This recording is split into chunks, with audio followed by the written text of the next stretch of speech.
Donc sur un nouveau sujet, et je vous rappelle aujourd'hui que Sarah Salman, Richard Millet, Georges Fenech, Gauthier Lebret, Olivier Guénec sont avec nous. Le recteur de la Grande Mosquée de Paris et la France Insoumise ont saisi l'Arcom après les propos de Nathalie Saint-Cric sur le vote musulman. Il parle de propos tenus sur France Info mercredi 3 décembre lors d'une interview d'Alexis Corbière. Je vous propose d'écouter Nathalie Saint-Cric. Il y a quand même un certain nombre d'accusations d'antisémitisme autour de votre ancienne famille. Je parle pas de vous. Est-ce que ça vous donne, vous dites pas, écoute, on a eu raison finalement de l'antisémitisme est chose sérieuse. Il existe dans le pays. D'accord? Ça existe. Et la quête du vote musulman aussi. Pensez-vous qu'il y a des gens qui sont antisémites pour aller chercher le vote musulman? Ah oui? Moi, je trouve ça intolérable de votre part. Intolérable, c'est pas intolérable. Il y a eu des. Non, mais les musulmans n'ont pas besoin qu'on leur tienne des propos antisémites pour qu'ils. Non, mais ça peut aider. Enfin, écoutez. C'est intelligent. On peut ne pas être d'accord. Là encore, il y a eu des études. Manifestement, c'est Fondapol qui avait fait une étude qui allait dans ce sens-là, et elle citait cela. Nathalie Saint-Cric, qui est une journaliste remarquable, qui a quand même un peu d'expérience, contactée par Le Figaro, voici ce qu'elle dit. Je suis extrêmement étonné. C'est complètement caviardé. Je n'ai pas dit qu'il fallait être antisémite pour avoir le vote musulman, mais que LFI croyait dans sa quête du vote musulman qu'il fallait l'être. Il faut écouter toute la vidéo, c'est une manipulation politique pour enflammer les foules. Elle ajoute, je m'insurge de ce qui se passe sur X, quand on a décidé de se payer quelqu'un, on ne prend pas un extrait. C'est vrai que ça participe au climat général, notamment une nouvelle fois de la France Insoumise, qui met la pression sur les journalistes, qui intimide. Photos, il faut les mettre hors d'état de nuire. Avec ta photo? Avec la photo, un extrait de mon émission le soir. Il faut mettre CNews et en l'occurrence Média Frontières qui révélait que Raphaël Arnaud était condamné définitivement pour violence en réunion, le député LFI, qu'il fallait nous mettre hors d'état de nuire. Donc voilà, c'est ça le contexte de LFI, c'est mettre des cibles dans le dos en permanence. Yohann Usaï en a été également victime à plusieurs reprises, mon confrère du service politique de CNews. Voilà, il y en a. C'est tout le temps, c'est en permanence. Donc là, c'est Nathalie Saint-Cric qui est une journaliste du service public. C'est pas la première fois. Elle s'était retrouvée sur une affiche de la France Insoumise, comme vous, Pascal, d'ailleurs. Après, il y a eu carrément le summum avec la caricature antisémite de Cyril Hanouna. Donc c'est en permanence. Et ça va avec l'absence de réponse convaincante de Jean-Luc Mélenchon à la commission d'enquête du Sénat. Oui, mais vous dites absence de réponse, il n'a pas non plus été assemblé. Oui, mais il n'a pas été très, il n'a pas été bousculé, voilà, mis en difficulté. Alors là, on peut dire quelque chose, parce qu'effectivement, la seule qui a réussi à lui poser une question assez ramassée pour avoir une réponse qu'elle n'a pas eue, c'est Prisca Thévenot, parce qu'après, il y avait que 5 questions, en dehors des députés LFI, qui ont posé 3 questions, qui étaient des odes à Mélenchon, évidemment. Il y a eu que 5 questions, et effectivement, il y a certains députés qui se sont fait plaisir en parlant 3 minutes, et comme ça, Jean-Luc Mélenchon pouvait ensuite les balader. Mais moi, ce que j'ai trouvé le plus choquant, c'est pas tant ce qui s'est passé à la commission d'enquête, c'est le commentaire qui en a été fait derrière. Mélenchon est extraordinaire, Mélenchon quelle faconde, Mélenchon quelle intelligence. Oui, on découvre que Mélenchon, on n'a pas découvert que Mélenchon savait parler et qu'il était intelligent et redoutable. Mais c'est pas le job de journaliste. Le job de journaliste, c'est rappeler les faits. C'est rappeler que les députés LFI ont fait venir les héritiers du CCIF à l'Assemblée nationale, qui sont des islamistes, qui ont participé à la cabale contre Samuel Paty. C'est rappeler les liens entre certains députés LFI et le régime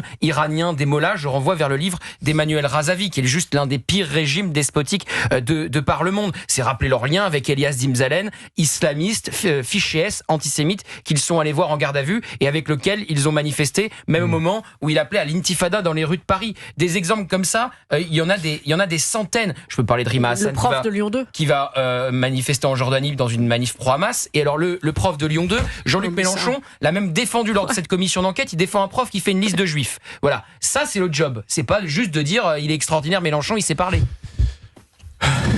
Vous m'avez épuisé. La phrase a duré 2 heures. 2 heures. Bah, vous m'avez pas coupé, donc je me suis dit que... Il aurait fait un commissaire d'enquête parlementaire redoutable.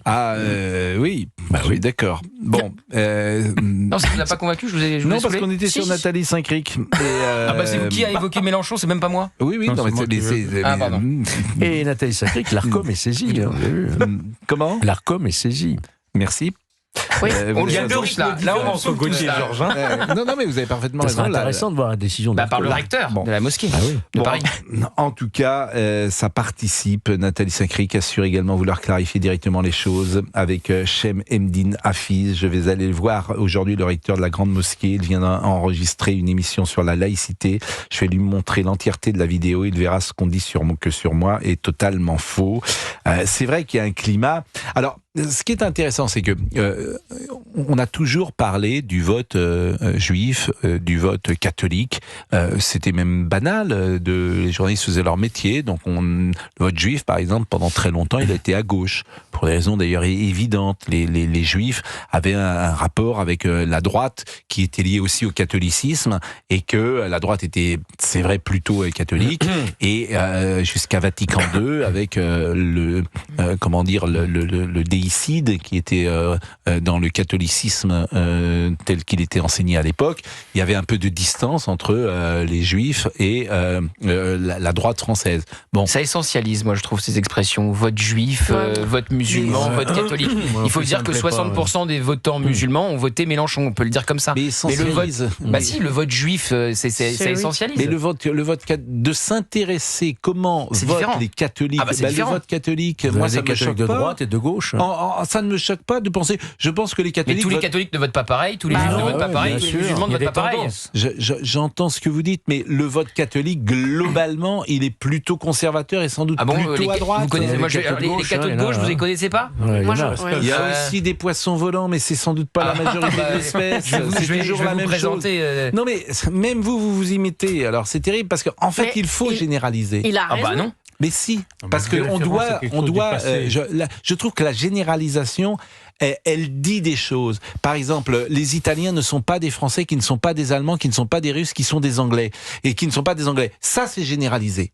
Vous voyez, quand on dit les Français sont comme ça, les Italiens sont comme ça, à grands traits. Alors bien sûr que tout cela je partage pas cette analyse.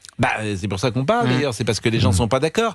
Mais effectivement, les Américains ne sont pas des Français. Oui, d'accord. Les Chinois ne sont pas des Français non plus. Mais il y a des comportements qu'on a, nous, que n'ont pas les autres. Alors c'est généralisant ce que je dis là. De la même manière, on retrouve cela dans plein de domaines. Mais non, il peut y avoir des tendances effectivement de telle ou telle communauté. Mais si on dit le vote juif, le vote musulman, on essentialise, on généralise et on fait croire que ces communautés votent toutes pour le même candidat. Alors, sauf que les gens sont suffisamment intelligents pour faire le tri et savent qu'à grands traits, souvent c'est une expression que j'emploie, à grands traits. Par exemple, les Marseillais ne sont pas des Parisiens. Oui, d'accord, oui. Les femmes ne sont pas des hommes. Ah ça écoutez, vous comprenez ce que je veux dire. C'est généralisé que de dire, bien effectivement, il y a une mentalité ou une spécificité à Paris ou à Marseille. Mais je vois aujourd'hui que ces thèmes-là, on a du mal parce que la généralisation, c'est les arguments qui sont dits, que je viens d'entendre. C'est l'amalgame en fait, la généralisation, c'est l'amalgame. Mais moi je pense que toute généralisation est possible. Voilà, je pense, je vous le dis, sur tous les sujets. C'est-à-dire que sur tous les sujets, on peut faire quelques généralités. On peut faire quelques généralités sur les notaires, on peut faire quelques généralités sur les médecins, sur les journalistes, on peut faire quelques généralités. Mais il n'empêche que ça ne veut pas dire que tous les journalistes sont comme cela. Mais on peut, à grands traits, trouver des points communs et faire ce qu'on appelle quelques généralités. Me semble-t-il, c'est pas essentialisé que de dire cela. Sur les sportifs de niveau que j'ai bien connus, je peux on peut dire trouver qu'il y a des points communs entre tout et rien dans ce cas-là. Comment ? On peut trouver des points communs entre tout et rien dans ce cas-là. Bon, écoutez, je n'arrive pas à vous convaincre, mais ce n'est pas grave. Du vote catholique, voilà. Oui, mais justement, moi je trouve que ça, quelque part, ça tue le débat parce que tu essentialises, donc tu amalgames, et donc tu n'es plus dans la subtilité de. Évidemment qu'il y a un mouvement, 60% des votants musulmans ont voté Mélenchon. Mais ça veut dire que 40% n'ont pas voté Mélenchon. En général, quand on commence avec ce genre de déclaration, ce genre de phrase, le vote juif, c'est uniquement pour, après, diviser les choses. Regardez les nuances, tu vois. C'est comme ça que je le pense. Et en philosophie, c'est comme ça. Et les catholiques, s'il y a une partie qui vote à droite, c'est aussi les cathos de gauche qui votent par définition à gauche. Et les cathos de gauche sont pires que les gauchistes. Oula. Parfois, ça le débat peut signé Richard Millet. Merci Richard. Bon, écoutez, peut-être que vous avez raison d'ailleurs, peut-être qu'il ne faut pas généraliser, peut-être que ce que je disais ne vous a pas convaincu, et j'ai envie de dire, peu importe finalement. Il est 17h26, on va recevoir Natacha